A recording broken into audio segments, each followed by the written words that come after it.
On a warm day in August 1951, a helicopter appeared in the sky above the Berlin Olympic Stadium.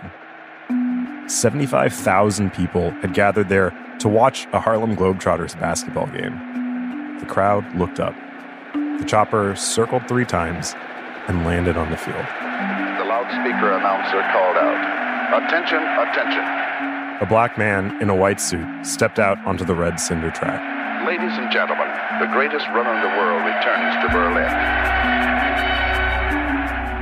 Jesse Owens was back in Germany to take a victory lap. I had many thoughts as I made the symbolic run of victory around the same red cinder track that I'd run so many years before.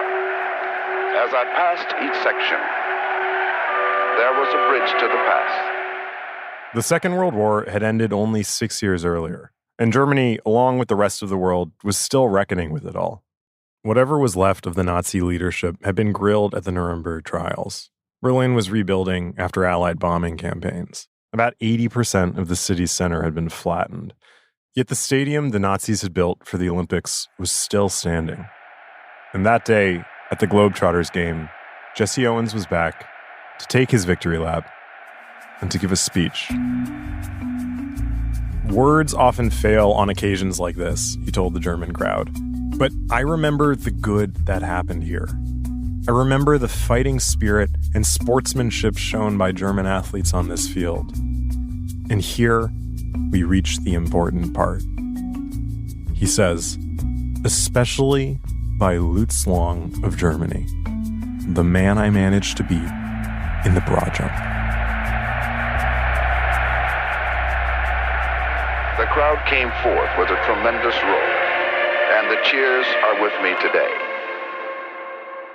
Owens stood for an ovation that one of the Globetrotters said lasted a full 15 minutes.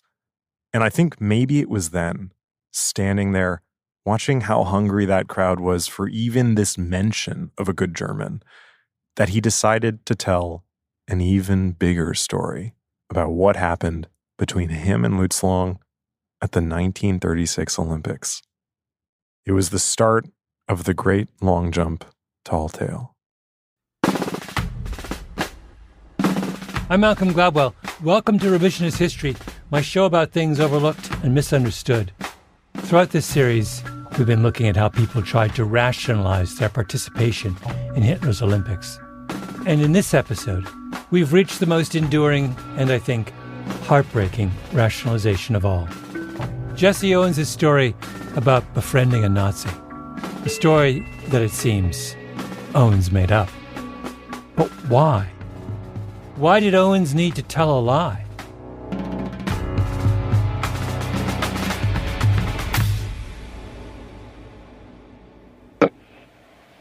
Our home was in Alabama, and my parents were sharecroppers on this particular place. In 1961, Jesse Owens sat down with an interviewer to record an oral history. She, a white woman in cat's eye glasses and pearls. Owens wore a suit. The two sat in mid-century modern armchairs so close their knees were almost touching. The curtains were drawn. The room was filled with smoke. They spoke for 6 hours, starting at the very beginning. What about the people that owned the big house where your father was a sharecropper? Was this a Negro individual, or he was a white? It was a white. The first tape is mostly about Owens' early life. Growing up one of the youngest of 10 brothers and sisters in Alabama, he was a sickly kid with a sunny disposition. His parents had him late, called him their gift child. It can be hard to know things for certain about Jesse Owens' life. His biographer, William J. Baker, once wrote of him, Jesse Owens was always strong on imagination, weak on literal truth. But whatever the facts, I believe his tone of voice in this tape, its warmth and its weariness. You hear about the setbacks, the time he saw his mother crying while folding the laundry because she couldn't afford clothes for him. And then you hear about the triumphs. Well, that's where it all began, isn't it? Yes. In junior high school. Junior high school, captain of the basketball team, captain of the track team, captain of the baseball team.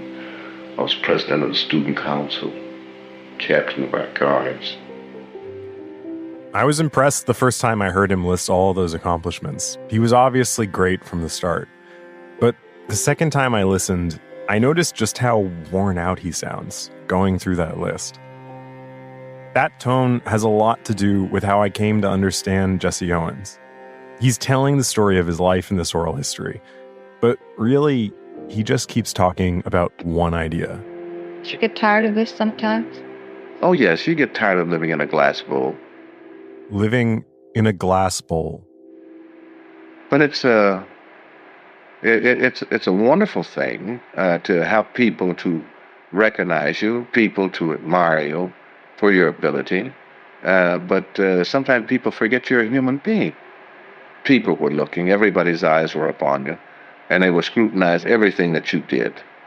And so therefore you had to be very, very careful of the things that you did. And it's a tough thing sometimes. By the time he taped this interview, people had been telling stories about Jesse Owens, mythologizing him for decades. You can even hear the interviewer doing it. How did all this make you feel? Now, you remember you're a youngster from the cotton fields of Alabama. Mm-hmm. This is all relatively new to you, and suddenly you're the captain of so many things, and you're a good student, and people like you, and well, you felt like you were somebody, you know. I mean, this. And that, I think, is at the heart of why Jesse Owens made up that story about Lutz Long helping him during the broad jump qualifying rounds, and about their friendship all those years afterwards. First, being an athlete made him somebody. Then, when that was done, telling stories about it kept him a somebody. But he was black in early 20th century America, which meant that as soon as he started to be somebody, he had to play to two crowds: the white people giving him opportunities, and the black people who wanted him to use his status to change things. If you're the first to come along, or you're a pioneer, you represent not just yourself, but you represent your category. And he's being asked to represent his category in a way that obviously no white athlete is being asked to represent their category. Yeah, and I actually think what's striking looking at Jesse Owens' life is how early that starts for him. I mean, he's sort of a superlative athlete from a very young age. And then this just keeps happening to him. It was the same when people started boycotting the 1936 Olympics, wondering if he would too. He's at the time how old? I think he's 22. So we have this kid who is being asked to parse one of the most complicated kind of moral and political questions of the time, and he's being torn in two directions. At first, Jesse Owens seemed to see the situation in Germany clearly, the violence and the discrimination, and he supported the boycott. He knew what it was like living in the United States under Jim Crow and segregation. He said in a radio interview that, quote, "If there is discrimination against minorities in Germany, then we must withdraw from the Olympics." To which his white coach, Larry Snyder, responded, basically, suit yourself. But if you skip the Olympics, you're going to be, and this is his exact phrase, a forgotten man. The opposite of a somebody. In the end, 18 black athletes went to Berlin with the U.S. Olympic team that year. Each of them had to wrestle privately with the question of whether or not to participate. But because of the glass bowl, Jesse Owens had to do it in public. There were endless opinions about what he should do. Even the secretary of the NAACP, Walter White, had an opinion, best represented in a letter to Owens that he drafted but never sent, which now sits in the archives. I fully realize how great a sacrifice it will be for you to give up the trip to Europe and to forego the acclaim which your athletic prowess will unquestionably bring you. On the other hand, it is my firm conviction that the issue of participation in the 1936 Olympics, if held in Germany under the present regime, transcends all other issues. Participation by American athletes, and especially by those of our own race, which has suffered more than any other from American race hatred, would, I firmly believe, do irreparable harm. The very preeminence of American Negro athletes gives them an unparalleled opportunity to strike a blow at racial bigotry and to make other minority groups conscious of the sameness of their problem with ours. If the Hitlers and Mussolinis of the world are successful, it is inevitable that dictatorships based upon prejudice will spread throughout the world. White never sent that letter, but it captured how a lot of people understood the stakes of the choice that Jesse Owens had to make. Deny his Olympic dreams for the good of Black America, or go to the Games at their expense. But you could have given up at this point. You didn't have to go on with it if the recognition and the status hadn't been as important to you as it was. You could have said, I'm through with this nonsense. I'm going to finish my education and go on and become a lawyer or something else. Well, this you could have done. But yet and still you feel that here you are, where people have made it possible for you to start. Why, at this point, you're not any greater than the people will make you. You can do a number of things, but if the people are not with you, then who knows about it? Leave the glass bowl, become a forgotten man. So Jesse Owens went to the Olympics with everyone watching, and he made a miracle happen. He's the yardage out in front. Matt Camp is coming second up on it. The world's most superb runner makes the others look as if they're walking. He won gold medals in each of his events, the 100 and 200 meter dashes, the 100 meter relay, and that legendary broad jump. And for a lot of people, all those medals seemed to validate his choice to go. He'd proven Hitler wrong with every step, so much for Aryan supremacy. That's where the story of Jesse Owens usually ends. But there's so much more to it. After the track and field events in 1936, the athletes toured Europe for a series of track meets. Avery Brundage, newly a member of the International Olympic Committee, had organized it with the Amateur Athletic Union. The organizations would pocket their cut of the ticket sales. But the athletes couldn't make money from the meets, remember? The games were for amateurs. No money for sport. Jesse Owens once said, "All we athletes get out of this Olympic business is a view out of a train or airplane window. It gets tiresome. It really does." Staring out those windows, I think he had started to contemplate his future. And I don't think he liked what he saw. They were expected to keep training, compete for a few more years until their bodies started to fall apart. Maybe there'd be another Olympic Games, but then what? Owens didn't come from a rich family. He'd barely had the time to get an education with all his training. What kind of job could he do once his athletic career was over? After the Berlin Games, he was really famous. Offers had started to come in. $25,000 for 2 weeks with an orchestra in California. $40,000 for 10 weeks of shows with the entertainer Eddie Cantor. Now that's serious money. In 1936, that was a fortune. He began to think about leaving the tour and going home. He could be rich. But going professional would be violating Olympic rules, and missing the rest of the tour would too. He could never compete at the Olympics again. Those were the rules. Rules enforced by Avery Brundage, who took amateurism extremely seriously. After the Berlin Games, a reporter asked him about rumors that Owens was going to quit the post-Olympics tour. Have I to understand, Mr. Brundage, that you have received information that Owens will not go to the start at Stockholm? He will not appear. I hope that Owens will keep his engagements. He's been one of the finest boys we've had, and we hope that there will be nothing to mar this record. These were crocodile tears. By the time he gave that interview, Avery Brundage already knew that Jesse Owens had a ticket for a steamer back to the United States, leaving before the end of that tour. Well, let us hope that all these are just rumors. Jesse Owens was banned for life from amateur sport. The 1936 Games would be the last act and the pinnacle of his athletic career. He went to the press with a rare complaint. "I came over to Europe with only $10 in my pocket. To make matters worse, I've lost 6 pounds being pushed around and circused all over Europe. They sent me to Prague from Cologne without a cent, and I had to run a race in Prague without having had an ounce of food for 10 hours.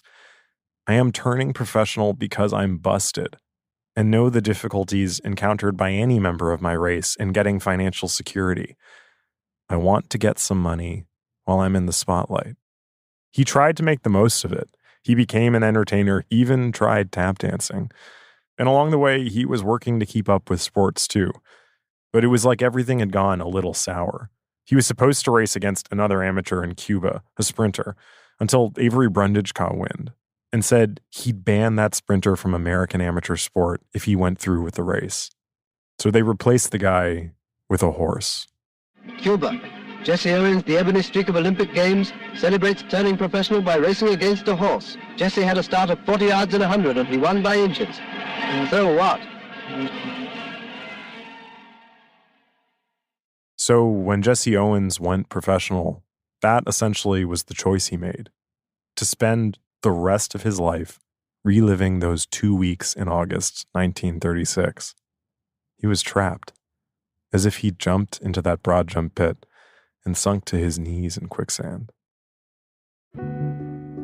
Which is not to say that it wasn't also a good life.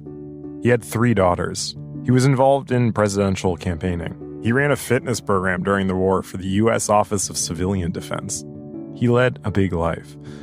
But in order to do all the other stuff, he had to keep the dream of those 2 weeks alive. You can even hear this in that oral history. When they start on that third tape, Jesse Owens is in the middle of talking about his actual life now in the 1960s. He's complaining about some business deal that went south. Deal for me, and I got this thing over to the bank, and I made a mistake by not having 2 sources, you know. So again, this was a guy with a life. But the interviewer is like, yeah, sure. What about the Olympics, though? What else is new? Jesse, let's go way back now to 1936 and reminisce about the Olympics. I'm sure that you have told this story how many hundreds of times to how many papers and magazines and person, and this has been broadcast certainly many times, but for the historical library, we'd like to have a record of the Olympics in your own words. The feeling that you had when you knew that you were going to go. His job was telling the story of the Olympics. And once she asks, he gets right to it. I remember it was in July the 4th of 1936 when we had the final tryouts for the Olympics at Randall's Island. And that was the 4th and the... But the thing about telling one story for your entire life is that the meaning of that story has to keep changing with the times to stay marketable, to keep enough eyes on that glass bowl.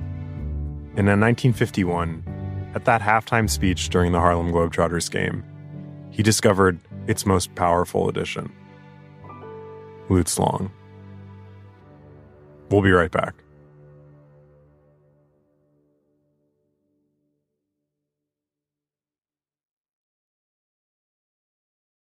I guess first, can you tell me about that Globetrotters game in the Berlin Stadium in 1951?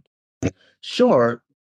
I'm talking to Damien L. Thomas, curator of sports at the Smithsonian National Museum of African American History and Culture. He's the author of the book Globetrotting: African American Athletes and Cold War Politics. The Harlem Globetrotters were just starting to travel internationally, and they had played a game in Frankfurt a couple of days before. And one American official had asked them to play this game in West Berlin because at the time, the Soviets were doing a lot of festivals, a lot of exchanges, and they wanted to ensure that the U.S. and the West was able to tell their own story. In the Cold War, the U.S. and the USSR were fighting for the hearts and minds of the rest of the world, which led them, bizarrely, straight to the Harlem Globetrotters. The Harlem Globetrotters, basketball wizards extraordinary. Their patented blend of brilliant play and zany capers has made them the most popular team in the history of the sport. Before the NBA was a big deal, before black people played even college basketball in any great numbers, the Harlem Globetrotters were a kind of traveling basketball circus. True to the name, they were all over the place. It was a major operation, run by one of the most infamous and ruthless sports promoters of all time, a white guy named Abe Saperstein. How many miles to go, Abe? 12. Come on, let's push again, fellas. You've probably seen footage of them playing. A lot of fake passes, improbable shots, and goofing around. Except, they're totally incredible at basketball. Even in slow motion, their magical hands fool you. I was talking to Damian Thomas, though, because underneath the goofiness, there was something more sinister going on. The Harlem Globetrotters were also so deeply tied to minstrelsy, which was the dominant form of entertainment in America from the 1880s through the early 1950s. The players, almost all Black Americans, were often referred to as clowns. Meet the most colorful comedy act in present-day sport. Purists say they make a mockery of the game. They clown, they juggle, they fool. But where some people might see a kind of basketball circus, the State Department saw the perfect propaganda weapon.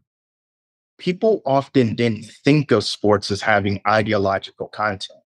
And so, whereas other forms of American culture would be resisted, sometimes Coca-Cola, sometimes blue jeans, rock and roll, and American movies were shunned.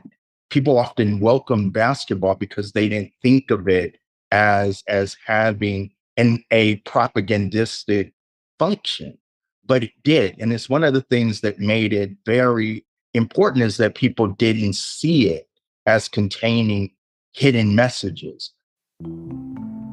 A lot of Soviet propaganda during the Cold War called out the lie of American equality. The U.S. might talk about all people being equal, but the country was segregated, and really only white people had a shot at a decent quality of life.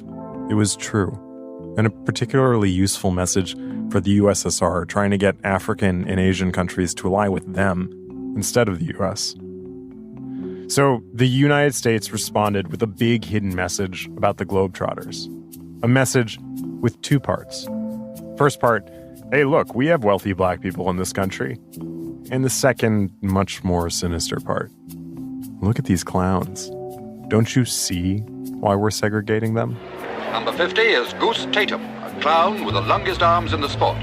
With his 7-foot overall reach, he rakes in $7,000 a year from a team which grossed $1 million last season. You would see these situations where maybe Goose Tatum, who was the lead clown, would lay on the floor and read the newspaper while the game was going on the other end of the floor, designed to stress that African Americans were lazy and then were unresponsive or weren't mentally engaged in the game. And so you saw all of these various ways where these stereotypes played out in some of the comedic routines of the Globetrotters. It allows the State Department to make the argument that African Americans don't have full equality, don't have all of the opportunities that are available to white Americans because they are lazy, they're not as intelligent, they are not ready to occupy a space of full equality. The State Department needed Black success stories that also made segregation look okay. Enter the Globetrotters and Jesse Owens. And how did Jesse Owens become involved in all this? All throughout the 1940s, Jesse Owens had traveled sporadically with the Harlem Globetrotters, and he would serve a variety of functions. He would serve as the press secretary, the announcer during the game, and also as halftime entertainment. And typically when he performed during halftime, they would set up hurdles around the court, and Jesse Owens would jump over the hurdles around the court as a halftime entertainment spectacle. At one of the Globetrotters promoters' events, he ran a race against another Black athlete on his hands and knees, even worse than that horse race in Cuba. He writes about that, and he writes about how he felt humiliated and felt as if he was being treated less than. But then he also writes, well, what else was I supposed to do? Yeah. What were other options available? And that is how, in 1951, Jesse Owens returned to the Berlin Stadium at the behest of the State Department as the Black superstar with a story to tell about a kind Nazi. Jesse Owens had spent much of his life in the glass bowl. He knew the rules. And so during his second visit to Berlin, he focused on the part of his story the Americans and the Germans most needed. The part about Lutz Long, a good white German who'd embraced a black man. Just the day before that Globetrotters game, Owens had finally met Lutz Long's widow and his son Kai. It seems he told them that untrue story about the qualifying round and how Lutz Long had helped him keep from fouling out. And maybe he'd seen how much the story of Long's kindness had touched Kai too. It was another story with two messages. Hey, look, the US and Germany can be friends again too. And also, how bad could segregation be if this black superstar could still see the humanity in a white Nazi? And it was a smash success. Owens stood outside that stadium for hours after that game, signing autographs. The U.S. State Department's office in Berlin sent home a report. Appearance, Harlem Globetrotters with Jesse Owens in Olympic Stadium, August 22, even more successful than anticipated. And this became one of the most requested stories that Jesse would tell on the speaker circuit. After that trip to Germany, Owens began to tell increasingly elaborate stories about Lutz Long. By the 1960s, in public, the story had grown to Lutz Long helping Owens to qualify. Later came the apocryphal letters. But with each version of that story, Owens was masterfully navigating the complexities of Cold War U.S. racial politics. It's somehow an apology for his own excellence, because the premise of the story is that he, a person who holds the world record in broad jumping, needs to be instructed on how to approach the pit by a Nazi. No, but actually, Ben, it's worse than that.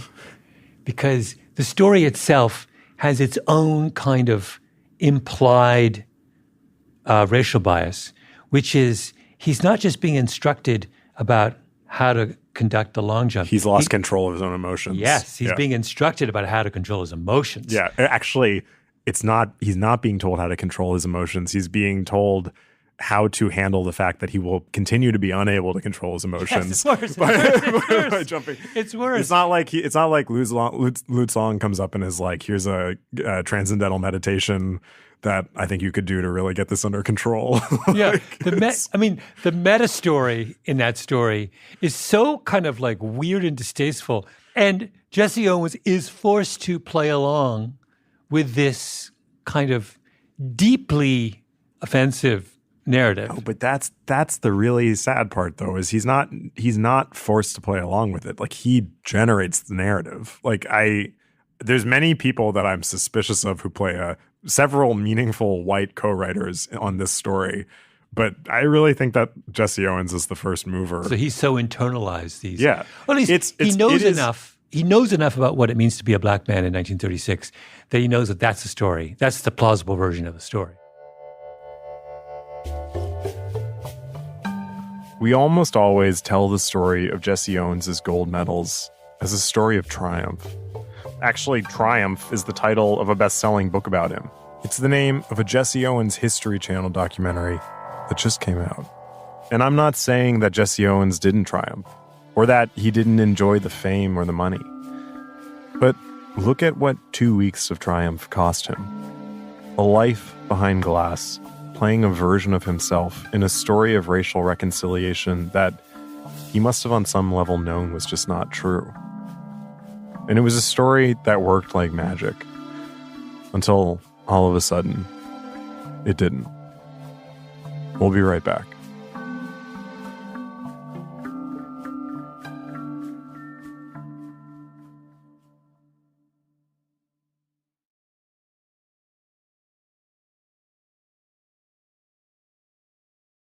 Jesse Owens had been telling one version or another of the Lutz Long story for nearly 20 years when it finally went mainstream in 1968.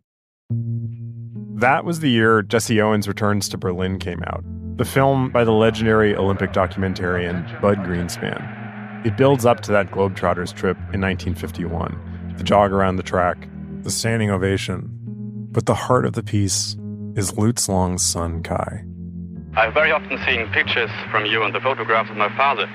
Please tell me about this competition here in the stadium, because I've my father only seen for 3 times. I was born 1941 and my father died in 1943. Remember, Kai was still a kid when his dad died. He didn't know his father. And in the film, Jesse Owens tells him a story about how his dad helped Owens qualify for the broad jump. Kai, you probably don't know it, but your father was greatly responsible for my winning the broad jump in 1936. It all happened on the other side of the field here when we had the preliminaries for the running broad jump. And on the first two jumps, I fouled on one and didn't go far enough on the other. And your father came to my assistance, and he helped me measure a foot back of the takeoff board, and he held the tape until I measured a foot back as far as my takeoff was concerned. And then I came down and I hit between these two marks, and therefore I qualified, and that led to the victory in the running broad jump. He seemed to say, sure, your dad would go on to fight with the Nazis, but he was a good man. Kai asked Owens if he'd like to recreate the famous photograph of his father. They laid down in the grass together. The film was a huge, huge hit. The first time Jesse Owens really got his Olympic glory back. The 1936 games were before people had televisions in their homes, so Americans hadn't really seen the footage of the games before that movie, hadn't seen just how incredible Jesse Owens' Olympic achievement was. I haven't watched a lot of track and field, but it still takes my breath away. The long jump especially. It just looks like he's running on air. And as he leaps, he raises his hand above his head, and he just soars. It was a new Olympic record, 26 feet 5 1/3 inches. The first one to greet me was Lutz Long, an athlete of special courage. He put his arms around me, and we walked down the broad jump runway directly in front of Chancellor Hitler's box. The Bud Greenspan documentary meant that Jesse Owens finally had it all again. His fame, his financial security, and his Olympic glory back. And all that had come just in time for another Olympic Games, Mexico City, 1968. By that point, Avery Brundage had become the first American president of the International Olympic Committee ever. And decades after suspending Jesse Owens, Olympic leaders had seen the power of the Owens story and welcomed him back to the Olympic movement as a kind of figurehead. In Mexico, Jesse Owens was a guest of the government, an adjunct of the U.S. Olympic Committee, and a radio commentator. But once again, the games were about something more than sports that year. It was the summer of 1968, the height of the civil rights movement. And like in 1936, there was talk of Black American athletes protesting the games, specifically the track athletes Tommy Smith and John Carlos. Everyone was on eggshells. One day during the games, Jesse Owens was walking through the Olympic Village when he ran into Carlos. I know this because Owens' radio co-host Les Kiter was with him, and later he wrote about it in his memoirs. Carlos apparently confided in Owens that he was planning some kind of protest the next day. Owens got anxious and told him not to do anything public. And then, apparently, Carlos got frustrated. And in the middle of the Olympic Village, he pointed a finger at Jesse Owens and yelled, "You goddamn Uncle Tom." Owens was stunned. The next day, John Carlos won bronze in the 200-meter sprint, and Tommy Smith won the gold. Owens was in the radio booth high above the field watching. According to that radio co-host Les Kiter, Owens said, "Boy, I hope nothing happens when they play the national anthem. They might refuse to accept the awards." Instead, something much more dramatic happened. They accepted their medals, but then they took the podium shoeless and raised gloved fists in a Black Power salute. The image was broadcast across the world. Yesterday, they came in first and third in the 200-meter dash, and then stood on the victory platform with bowed heads, wearing black socks and gloves in a racial protest. Kiter said that when Jesse Owens learned what Smith and Carlos had done, he sat there and repeated 3 words to himself. "Oh my God." They were also breaking a very important unwritten rule in America, which is you don't criticize the United States in foreign land. And so Jesse Owens was aware of that rule in the 30s and in the 40s, and he was certainly someone who abided by that. That's Damian Thomas again. Smithsonian sports curator. Jesse Owens is from an era where it was important for you to be a credit to your race. Yeah. And so the way in which you advance African-American opportunity, access, was through good behavior. It was through embodying these middle-class values, chastity, thrift, temperance. But by 1968, African Americans are half of the players in the NBA, a third in the NFL, and a quarter in Major League Baseball. And so the mere presence of African American athletes is no longer seen as progressive in and of itself. It's seen as now the status quo 30 years after Jesse Owens won gold. And so athletes in the 1960s are now saying that the country needs to do more, that you need to be more engaged with solving racial problems and racial issues. And so athletes by 1968 are willing to confront America. And they're willing to confront America before a worldwide audience.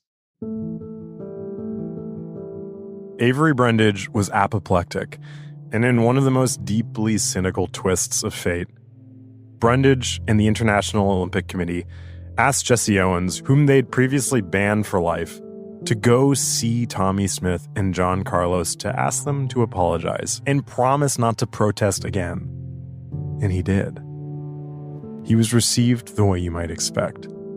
They would not be apologizing. Tommy Smith and John Carlos were kicked out of the Olympic Village and banned from future games. They had faced a conundrum a lot like Jesse Owens had 32 years earlier, but they made the opposite choice. Jesse Owens must have felt as if his whole life was on trial. I mean, just listen to Tommy Smith. Had I been a good boy in Mexico, I could have probably been monetarily richer, and I would probably been a bigger figure than I am right now. But yet and still, I would have to fight myself from the inside. The day after their protest, on air, Owens' radio co-host asked him to compare the Black Power salute with being snubbed by Adolf Hitler in 1936. Another story about something that had never happened. Owens was taken aback. He just spent the whole night trying to get the athletes to apologize. He paused for a second and said, "The two are not similar, but I guess I was the only one involved in both." And then he talked about the night before, and he began to weep. It all hit Owens extremely hard. So hard that he wrote a book-length response to the Black Power movement. He titled it Blackthink, one of a series of books he wrote at the end of his life with a white co-author. And here we find ourselves again at Lutz Long. That book came out just 2 years after the Mexico City Games, but it's almost written like he's still there. There's a kind of urgency to it. It's like what he wishes he'd said in that conversation with John Carlos and Tommy Smith. And what did he wish he'd told them? A story about a good German. Lutz Long. About how his friendship across racial lines was even bigger and even more improbable than anyone ever could have imagined. At Blackthink's climactic moment, Jesse Owens wrote, "Don't pass up your Olympics and your Lutz Long. Don't let the black thinkers sell you out." The significance of that brief interaction just kept growing in Jesse Owens' life story until 2 years before he died. In 1978, with that co-author, Jesse Owens published a book called Jesse, a spiritual autobiography. This is the one with the letter Lutz Long supposedly sent right before he died in the deserts of North Africa, a place in truth he never fought. It's kind of a beautiful letter, though. Even knowing it's not true, I still get choked up when I read it. But it's the dedication on spiritual autobiography that really gets me. Owens dedicates the book to 2 unmatchable teammates. My wife of almost 50 years, Ruth, and the Nazi who fought Hitler with me, Lutz Long.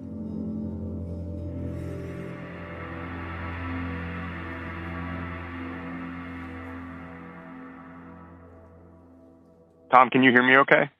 I can, yes. Okay, fantastic. I had one last question.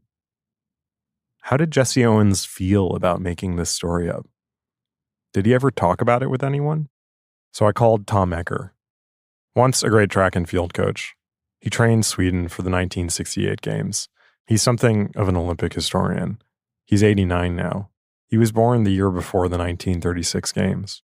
I met with Jesse Owens a few times, and then I brought him to Cedar Rapids, where I live, and he came here and spoke to a group. And he slept in your daughter's bed. Tom's wife, Carol. Yeah, he slept at our house. Wow. So you guys actually had a good relationship.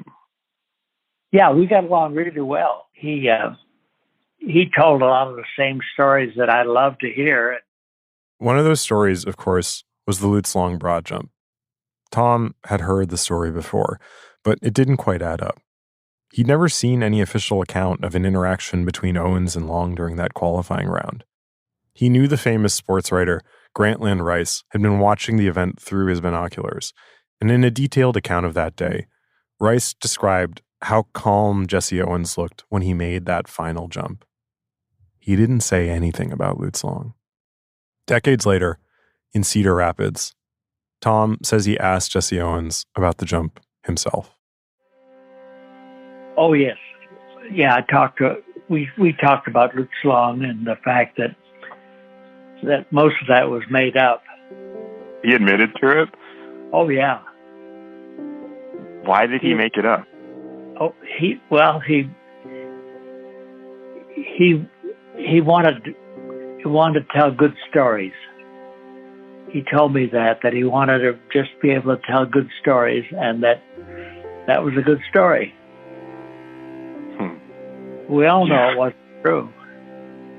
I'm left with this image of Jesse Owens falling asleep in a little girl's bed in Cedar Rapids, Iowa, where he's once again been called to tell his great story.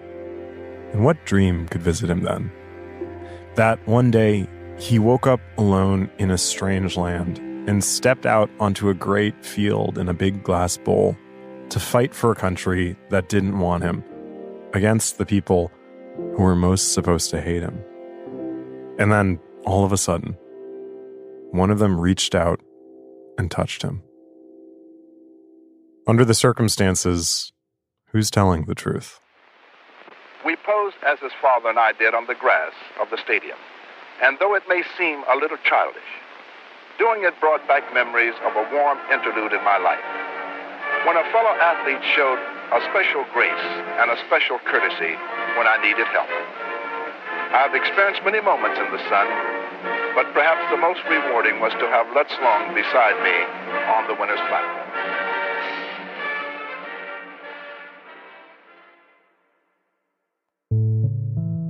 Revisionist History is produced by me, Ben Nadif-Hafrey, Tali Emlin, and Nina Bird Lawrence. Our editor is Sarah Nix. Fact-checking on this episode by J.L. Goldfein. Original scoring by Luis Guerra. Mastering by Jake Gorski. Engineering by Nina Bird Lawrence. Our executive producer is Jacob Smith. Special thanks to Karen Shakurji, Wendy Martin, J.D. Landis, and Lee Hafrey for translation help. I'm Ben Nadif-Hafrey.